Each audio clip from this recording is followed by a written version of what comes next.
A large portion of Southern California is waking up under a state of emergency this morning as Hurricane Hilary barrels toward land. California Governor Gavin Newsom is deploying more than 7,000 responders as residents who plan to wait out the storm. They are stuffing sandbags and stocking their refrigerators before Hilary makes landfall as a tropical storm later today. In the next 48 hours, Hilary is expected to bring catastrophic flooding, fierce winds, heavy downpours to Southern California to the coast there in what officials say will be the wettest tropical cyclone in the state's history. We're joined now by CNN meteorologist Allison Chinchar. So the rain from Hurricane Hilary, that's really the major concern over the winds, right?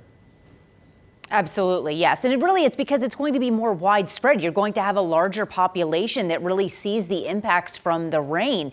Now, we take a look at where the rain is now. You're starting to see a lot more of that rain surge back in, not only to California, but also Nevada, areas of Arizona, even Utah, and eventually it will spread into the Pacific Northwestern states as well. The overall threat, again, is very widespread. Places like Los Angeles, Las Vegas, and San Diego under a moderate risk for excessive rainfall. Las Vegas, one of two places that and Bishop, California have already set record rainfall amounts. That was from yesterday. More records are likely to come in the next 24 to 48 hours. But it's this pink area here. That's the high risk for excessive rainfall, the highest category you could be in. And that includes Death Valley National Park and places like Palm Springs and Palm Desert. To put this in perspective, this is a photo from last summer, Death Valley National Park. All of these cars trapped after a severe flooding event took place, and they had mud flows subsequently afterwards. This was caused by less than an inch and a half of rain, okay? Less than an inch and a half. And that's because this area only sees about 2 inches roughly every year. The forecast for the next 36 hours is 2 to 4 inches. So you're talking a year's worth of rain in a short period of time. And even last year when we had significant flooding problems, they only got less than that. So again, we're likely going to see those problems not just in Death Valley, but really for a lot of these areas of Southern California, Nevada, portions of Utah, Arizona, and then even spreading farther north. That's why you have all of these flood watches in effect. Another concern also is severe thunderstorms. We have the potential for damaging winds and, yes, even a few tornadoes for areas of Southern California as we head into the afternoon and the evening hours. This is a large storm with a huge footprint, unlike what we usually see in San Diego. Normally we're used to small pockets that kind of bounce around. That's not the case. It's already pouring rain out into the desert and east of us. So it will come and it will have the impact that's projected. Just the threat of mudslides and flooding is forcing some people to leave their homes. An evacuation order is already in effect for parts of San Bernardino County. And on Catalina Island, people who have certain medical needs have been strongly encouraged to evacuate the island. We spoke to a man who said that he's heading back to the island this morning to ride out the storm. Not sure what to expect tomorrow, but we've been warned that the power might be turned off on the island, so and storm surge and waves and things, so it could be pretty rough, I guess. Across Southern California, store shelves, get that they're empty as people prepare to stay indoors, at least for the next couple days. CNN's Natasha Chen with more now from Los Angeles. Amara and Victor, officials in San Diego have been telling residents there to be prepared for the most intense weather to come through Sunday afternoon. First strong rains followed by heavy winds, especially in the mountain areas inland to the east.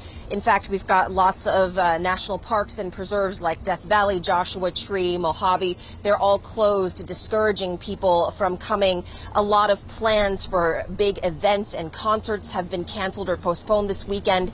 For example, baseball games that were scheduled for Sunday moved to Saturday. The concerts at the Hollywood Bowl canceled. And even the U.S. Navy has moved their ships and submarines from San Diego temporarily until this weather passes through. The Coast Guard and other emergency officials are telling people throughout Southern California to really just avoid the water. Stay out of the water, stay out of the flood-prone areas. Now, people whose homes and areas may have seen flooding in the winter storms months ago should be prepared to do similar things here with sandbags, bringing items indoors, not driving out into the weather if they don't have to. But officials also say that, you know, the wildfires and earthquakes that Californians are used to, the Californians who are used to those disasters should be prepared in this case, especially since this is an event that can be tracked by radar, as opposed to those other natural disasters that sometimes you can't tell the direction or the timing of them. Officials are really just warning people that if they don't have to be out, please do not go out Sunday and Monday. The school districts and other employers may be making their own decisions come Monday about whether students and workers actually show up to their place of work or to school. Emma and Victor, back to you. President Biden and his team are closely monitoring Hurricane Hilary this morning. FEMA officials held a call yesterday ahead of the storm to brief the president. In that call, FEMA explained that they are deploying a team to Southern California, so it's in place when the storm hits. None of their resources will be pulled from Maui to help with this storm. I'm joined now by Craig Fugate. He is a former FEMA administration. Good morning, Craig. Really appreciate you joining us this morning. So what is the top priority for a team on the ground like that when preparing for a storm like this? Well, it's really to get in with the state regional office and the local officials so that as they start looking at what they potentially would need, FEMA's already working on it. The thing we've learned going as far back as Katrina, as far back as Hurricane Andrew, is you can't wait till you know how bad something is to start moving resources in. So again, they'll be linking up with local officials, state officials, anticipating what they're thinking and start moving resources in anticipation of those needs. And what kind of resources are we talking about? Well, for flooding, what we're probably looking at with this storm is going to be widespread power outages. So everything from emergency power to cleanup kits to some basic commodities. But as was pointed out, this is primarily going to be a rainstorm. We're looking at a lot of flooding. And historically, this is a thing I think we sometimes lose track of. We keep talking about wind. These storms are deadly from water. In fact, more people drown in hurricanes and tropical storms than they do from the wind. And so the important message you're putting out there is stay home, stay off the roads, don't drive through flooded areas, could keep the death toll down given the severity of the storm. Yeah, you know, I'm from Southern California, Craig. My family is there. You know, we're used to wildfires. We've dealt with, you know, plenty of earthquakes. But storms, even a simple rainstorm, we're not used to. And now we're talking about, you know, a tropical storm.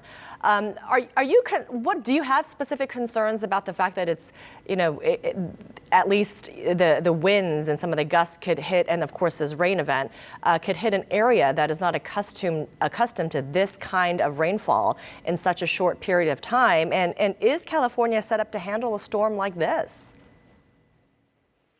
Well, you know, as far as the response from California Office of Emergency Services and their team, I'm not concerned about that.